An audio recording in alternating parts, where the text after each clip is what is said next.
je voudrais faire quand même 3 rappels importants sur les nouvelles lunes en général, parce qu'ils représentent la base même de toute compréhension d'une nouvelle lune, et que si on n'a pas les bases en ordre, on va rien comprendre après. Rappel numéro 1. Une nouvelle lune est un moment de début. C'est un moment de semaille, de commencement. Que tu le vives de manière consciente ou pas, une nouvelle lune représente un début, tout comme les processus de pollinisation, par exemple, se tiennent, que tu en aies conscience ou pas. J'ai abordé ceci et les différentes options que nous présente toute nouvelle lune, si on veut s'en servir consciemment en y mettant notre intention et notre attention, mais aussi si on veut laisser faire et ensuite observer. Je te laisserai les liens ci-dessous. Mais ce qui est à retenir dans ce rappel numéro 1 est que nouvelle lune égale un début, quoi que nous fassions. Rappel numéro 2.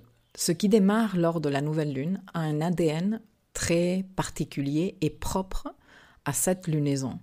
Les graines de chaque nouvelle lune ont leur génétique astrale particulière. Il n'y a pas de nouvelle lune égale, même en sachant que nous avons une nouvelle lune plus ou moins dans les mêmes degrés d'un signe chaque 36 mois. On est d'accord que quand tu sèmes des graines de potiron, par exemple, tu n'as pas les mêmes résultats, tu ne récoltes pas les mêmes choses que quand tu sèmes une graine d'avocatier. On est d'accord. C'est exactement la même chose avec les nouvelles lunes. Chaque nouvelle lune contient, comme je te dis, un ADN astral particulier qui nous donne des informations sur ce qu'elle pourrait nous donner comme résultat ou comme récolte à terme.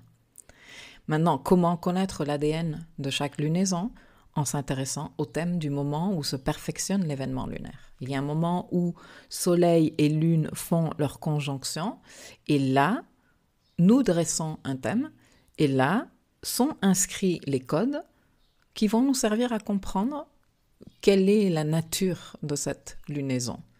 Et ensuite, pour piloter le processus, parce que démarre un processus ici avec la nouvelle lune, et comme tout processus, ça va s'étaler dans le temps. Alors, rappel numéro 3, ce qui démarre lors d'une nouvelle lune est rythmé, normalement, par l'horloge solilunaire. C'est-à-dire, on peut piloter le processus en faisant la veille du cycle lunaire, des phases lunaires, pour m'expliquer autrement.